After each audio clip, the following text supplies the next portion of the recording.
21 million. That's how many views this garlic parm chicken and potato skillet got from my buddy Cooking in the Midwest. Starting a new series where I recreate some of my creator friends' most viral recipes, and we're going with Luke's first. I cubed up 2 large russet potatoes, hit them with some olive oil, salt, pepper, and garlic and paprika. Gave them a toss and into the air fryer at 400 degrees for around 20 minutes. Cutting up a couple of large chicken breasts in whatever size you desire. Melted down a couple of tablespoons of butter on medium heat and then threw that chicken in the pan along with some paprika, onion powder, and Italian seasoning. Let that chicken cook down, and then we added a couple of tablespoons of minced garlic.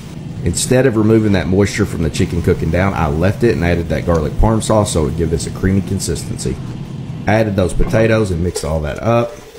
Some cheese on the top, and then we put this in the oven at 375 until that cheese had a chance to melt. I could definitely see why this got 21 million views, and we'll tag Luke in the caption so you can get the written recipe for yourself.